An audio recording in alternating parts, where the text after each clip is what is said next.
Hello, everyone. Today I am chatting to Colin Mochrie. How are you all? I hope you are all happy and healthy and safe out there, wherever you are. Just before we get started, if you haven't already, please remember to hit that subscribe button, leave a comment, leave a like, and if you're listening on podcast on whichever service you are, please remember to leave us a review on there as well. But today, I am genuinely excited. Today on Scottish Memories, I am chatting to Colin Mochrie. Scottish-born Canadian, Colin is a writer, actor, producer and comedian with an incredible resume of work, including Kung Fu The Legend Continues, Goosebumps, The Outer Limits, The Drew Carey Show, The Tuxedo, She's the Mayor, Murdoch Mysteries, the film adaptation of Irvine Welsh Ecstasy, and of course, Whose Line Is It Anyway? Colin, hello, how are you? I am fine. How are you? I'm very well. I'm very well. I thank you so much for sparing your time and coming on and chatting. It really does mean the world to me. Oh, it's my pleasure. So jumping in right away, obviously everyone kind of probably associates you as Canadian, but you were born in Scotland. I was born in Kilmarnock quite a few years ago. And then, my parents decided to emigrate to Canada when I was 6. Right. So Okay. I have vague memories. And of course, I would go back to Scotland to visit grandparents and whatever. But for the first 6 years, all I remember really is my first girlfriend. Not a bad name. Yeah, Mary Brown. And you really can't get a much more Scottish name than that. Not really.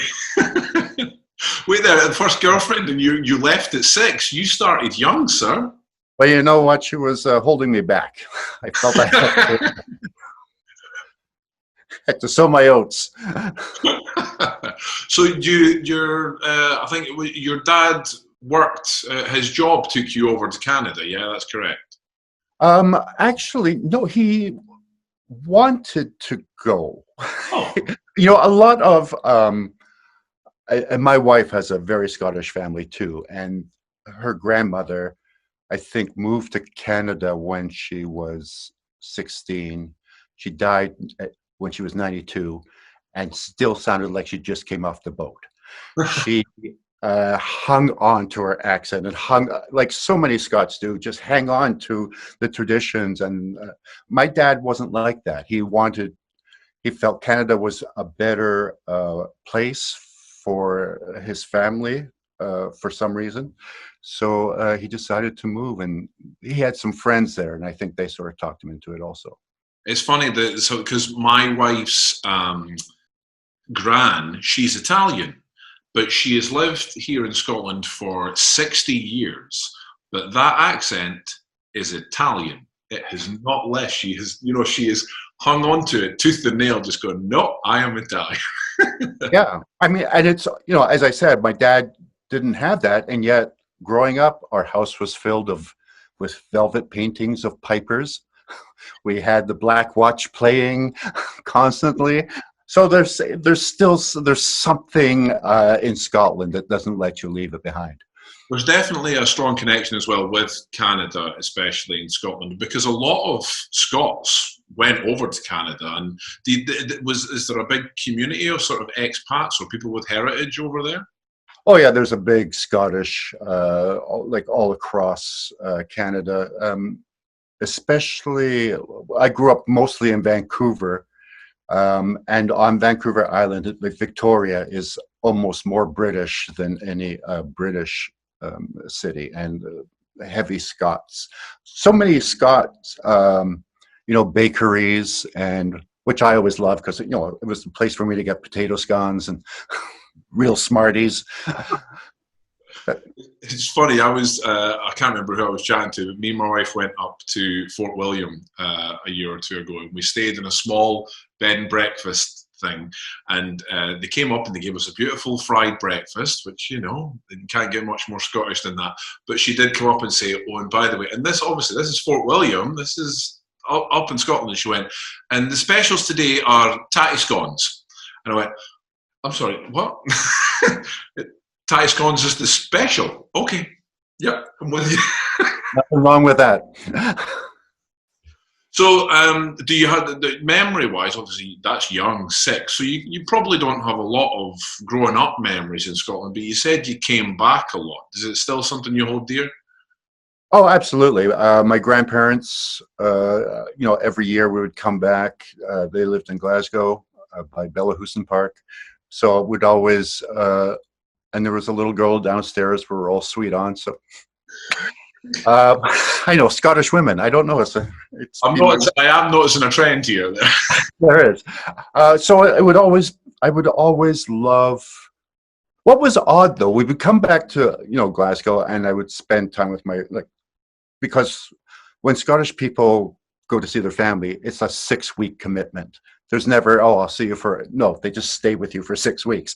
So we were there, and I realized maybe 4 years ago, I'd never actually seen anything of Glasgow because we would just stay at my grandparents' house. So my wife and I, on our, it was her 60th birthday, we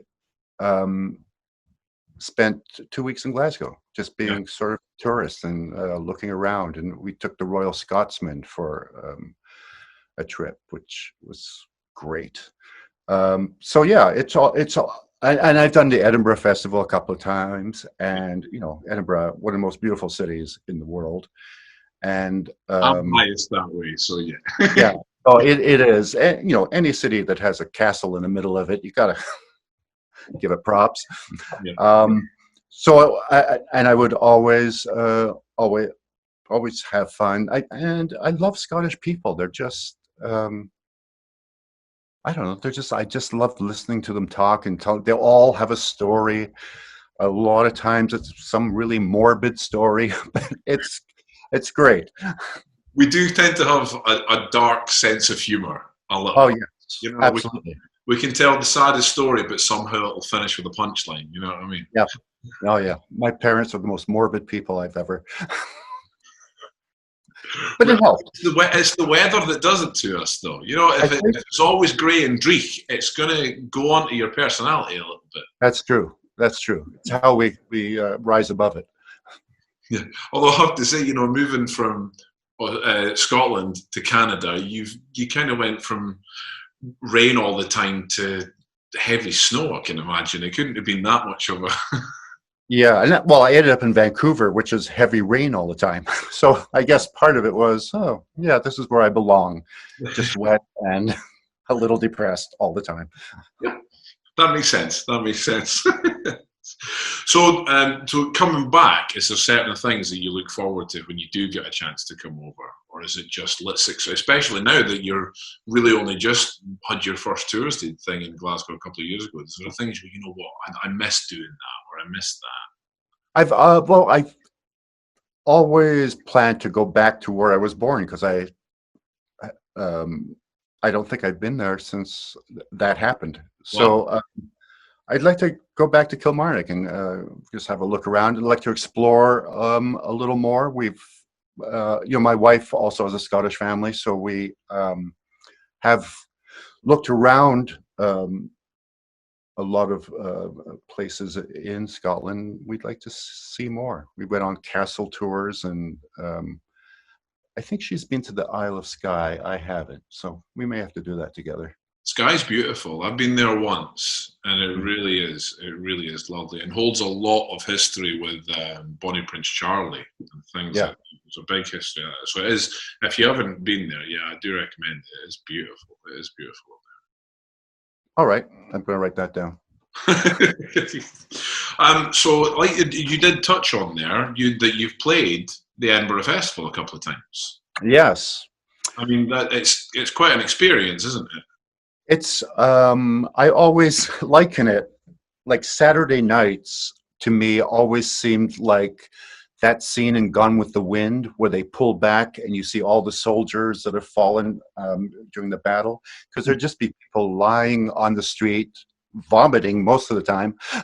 But there's a special feeling to the festival. I've seen so many great shows there, so many great improv shows that are totally different from anything I do, which is always inspiring. A lot of great stand-ups and sketch. And it's a nice time to connect with people too. When I go over there, it's usually to do some form of Who's Line with, the British cast. So it's always nice to sort of reconnect, and because I like them all.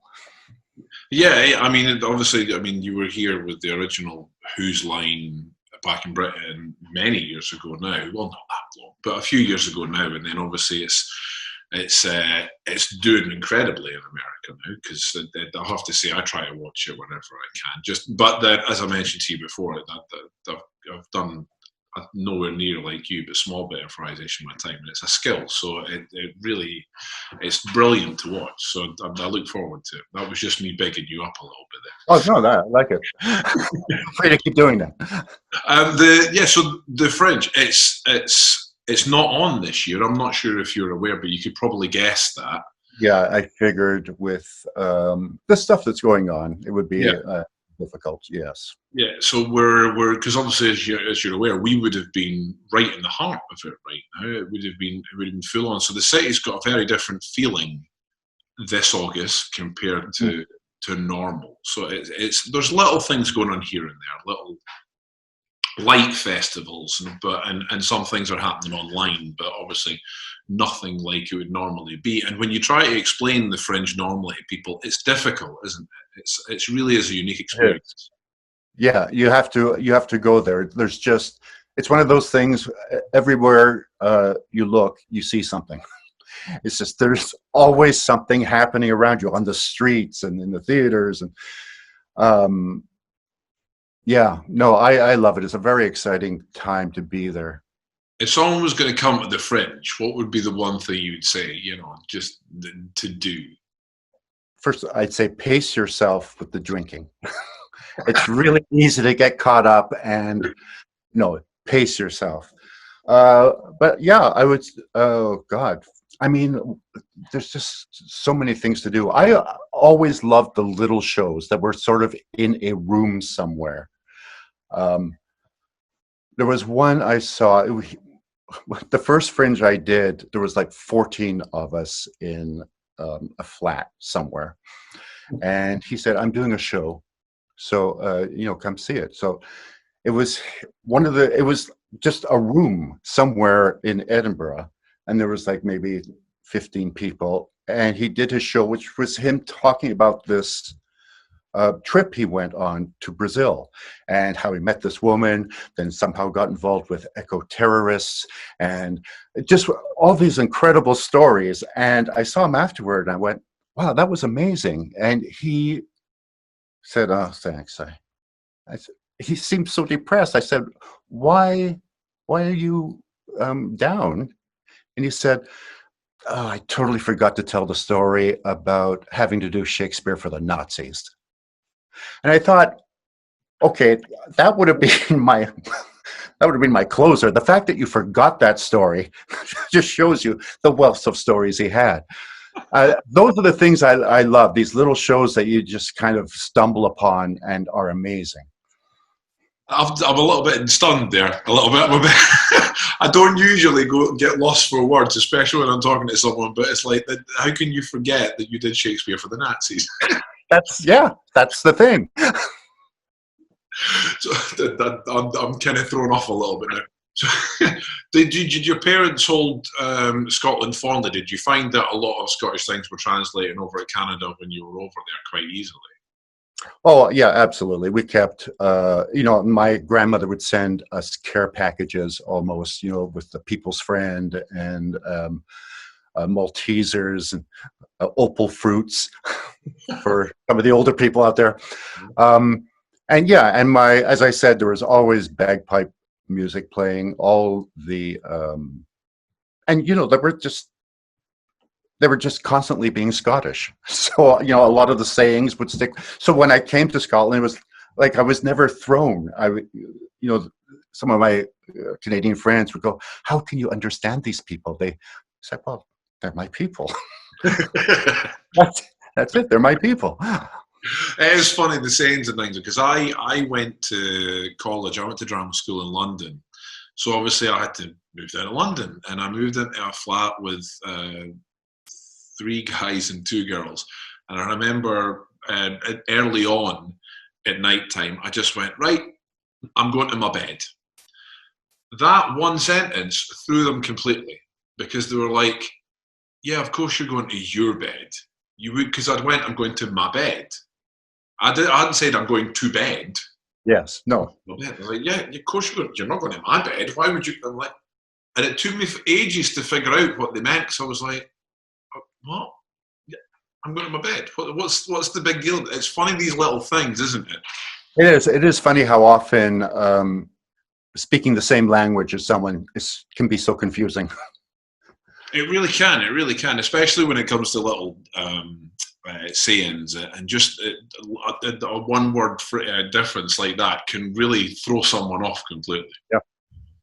Oh, people are idiots. So how often do you get back over? Oh, it's been, I think, a couple of years now. I mean, it really depends on my schedule. Of course, now I'm totally free, but just can't make it. They can't get over here. Yeah.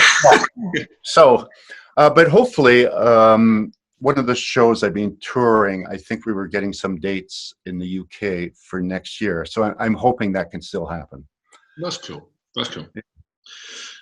So I was going to go into the Fringe stuff. We've kind of touched on that already. I've got a couple of difficult choice questions, but I'm a bit wary of them because I don't know. Some of them are very Scottish. So obviously, with growing up in Canada, I don't know how many, but I'll save them just now. If people were going to come to Scotland, especially for, like I said, there's a lot of expats. I'm lucky enough to watch the channel. A lot of people with Scottish heritage. Some of them are very much like yourself. You know, they moved over when they were really young, but then have never came back. For some, you know, they've never had the opportunity to come back because it's the Atlantic's a big ocean, really, isn't it? Do you have any sort of things that you would suggest to anyone who maybe have a similar sort of background to you and want to come over? Yeah, first of all, do it. Go over. One of the things I always do is just go to a pub and listen to people, eavesdrop on people's conversations, because it sort of gets me back into the language again, and you hear just some great stories. I mean, Scots are great storytellers. And, you know, I'm a big sweets guy, and I believe Scottish sweets are the best in the world. So we do tend to hold some very food, and of course, probably not a healthy recommendation, but I mean, we take all these beautiful sweet things, then we tend to deep fry them as well. So you know, it's just the way it goes sometimes. Everything. I've mentioned this to a couple of people. You said care package. Did your gran used to send you a lot of homemade tablet, homemade shortbread, things like that over? Oh, well, not so much homemade, but yeah, a lot of shortbreads, a lot of all kinds of sweets. We were big Smarties family, and I said Opal Fruits, Maltesers, Milky Bars. Yeah. Opal Fruit. I mean, Opal Fruits now are Starbursts here now. They changed the name, I think, to make them the same as everywhere else in the world. But and to me, they're still Opal Fruits. Yeah, exactly. Same here. I refuse to call them Starbursts. We had the same with Marathons, which became Snickers, which obviously they are everywhere else in the world. But they used to be Marathons here when I was a kid, and and it's been like 20 years since they changed, but I'm still, no, it's a marathon. It's the way to be. While we're on that sort of thing, like I said, difficult choice questions for you. All right. Shortbread or tablet? Shortbread. Yeah, I'm not a tablet fan. Shortbread is anything that has that much butter. I'm going to be there. There is a lot. My gran used to make a beautiful shortbread. Iron brew or whiskey? Iron brew. That surprises me, really. I have to say, I didn't know if it would translate a lot over there. Do you get it over there? We can get it over here. There's a couple of stores that have little UK specialty aisles. But yeah, Iron Brew was, I remember trying to get Ryan Stiles into it. It didn't work well. He just took a big chug and then immediately spat it all out. It's a unique taste, though, isn't it? You can't describe it. No, you can't. No, there's nothing comparable. You can't even say it's sort of a mix of this and it's like, no, it's Iron Brew. And especially for Americans or things, when they try it for the first time, they think it's going to taste orange. Yes, that's the genius. And then it throws them completely because they're like, what the hell are they growing in Scotland? Yeah, that's great. Haggis or mince and tatties? Oh, I'm going to go mince and tatties. Yeah, because that was a staple in our house. So I was imagining that actually, because it's a very Scottish recipe, I think, mince and tatties. And since your parents moved over there, I'm guessing that's one thing that you couldn't not still have that built into you. You know what I mean? Yeah, no, that's sort of a comfort food for me. Yeah. And back memories. The good thing as well is that I've never met, and everyone's mum always made mince and tatties, but no mum made it the same way. Yeah, that's true. It's all, it's almost like, oh, no carrots in there. No, you have to get your peas in it. It's always different. It's always different. This is more of a yes or a no. With the deep fried stuff that we do here, as I'm sure you're aware of. Mm-hmm. Deep fried pizza, yes or no? No? Have you tried? It's too much. I mean, pizza on its own is bad enough. But then adding that deep fried thing. Have you ever tried it? No, I haven't. And I would. That's the sad thing. So that's why I'm totally against it happening. See, that's nice to hear, Lewis. I know that Scottishness is still in you there. Oh, yeah. What about a deep fried Mars bar? Have you ever tried that? Oh, yeah. What did you think? Yeah, it's great. It's surprising, isn't it? It's surprising that it works. Yeah. There's some places here as well that will deep fry ice cream. Okay. I think it's quickly deep fried. They dip it in the batter and then quickly. Yeah. And then, no, and again, I would try it. Yeah. I probably love it. That's why I'm not living in Scotland. And kind of last on these sort of questions: Tunnock's tea cakes or Tunnock's caramel wafers? Caramel wafers. Really? Yeah. Although it's a very close call, but yeah, I'm going to go with the caramel wafer. Whenever I've asked anyone, that's always tends to be one of the harder ones for people because that's another inbuilt thing in the Scottish. Yeah. I won't keep you too much longer because I know you're hungry now. I know you're a busy man, but just before I let you go, for anyone thinking about heading over here, would be any must-dos for anyone, whether it be Glasgow or Edinburgh? Edinburgh, there's a lot of fallacies about Scottish cooking. In Edinburgh, I haven't helped that really with this conversation. Not with this conversation, but one of the best vegan restaurant I've ever been to was in Edinburgh, and I should know the name. David's. When it's Henderson's, it may be. I should have more information, but it was amazing. If it is, unfortunately, because of the pandemic.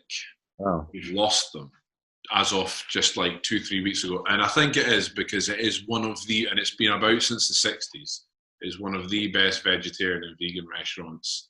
It was great. Oh, I'm very sad to hear that. Yeah. All right. So forget that. You know what? Don't bother going. See, I'm feeling that there should be a joke there somewhere going that all the chip shops have stayed and the vegan healthy restaurant hasn't managed it. But what I would say is get out as much as you can. One of the things I love about Scotland are the greenery of the scenery. There's greens there that we don't have in North America. And if you'll just look at this panorama of these different shades of green, and it's just beautiful. And it's a great walking country, I think, Scotland. It's a great place to explore. The museums and art galleries, wonderful. And it's a lot of stuff you don't get to see elsewhere. And yeah, amazing stuff. If you go to Scotland, it will grab you, it will go into your soul. So go there and experience it and love it. That's lovely. That's lovely. You're right that we're very lucky with the greenery, because some of the things that people enjoy me doing is just a simple drive video where I just put the camera in the front and just go for a drive, and it always surprises people a lot because I don't cut a lot, because I talk about what I'm driving past as I go. And I remember not long ago, just as they eased lockdown here in Scotland and you were allowed to go out a little bit more, I drove from central Edinburgh out to the Forth Bridges. And that's essentially out of town, as I'm sure you're aware. 20 minutes. And that's from the heart of the city. And then I'm in the countryside at the beautiful Firth of Forth looking at all these mountains. We're very lucky in that sort of way to have that just there. Plus, here in Edinburgh, we've got a massive hill in the middle of the city. That helps. It does help. Colin, I know you're a busy man, so I appreciate your time. I will let you get back to life. I hope you are happy and healthy and safe over there. Have you been managing to keep healthy and safe? Yep, hanging in there. Right now, kind of working on a virtual tour with the guy I tour with, Brad Sherwood. So we're dealing with the technical fun of Zoom and other platforms. So we'll see. That's brilliant. That's good to hear. It's good to hear that you're keeping yourself busy as well. I have to say, like I said, I am a big fan of the program. I was watching all the Zoom chats you and the rest of the cast were doing well before, especially at the beginning where Ryan accidentally put his email address up on screen. Yeah, that turned out so badly for him. I bet it did.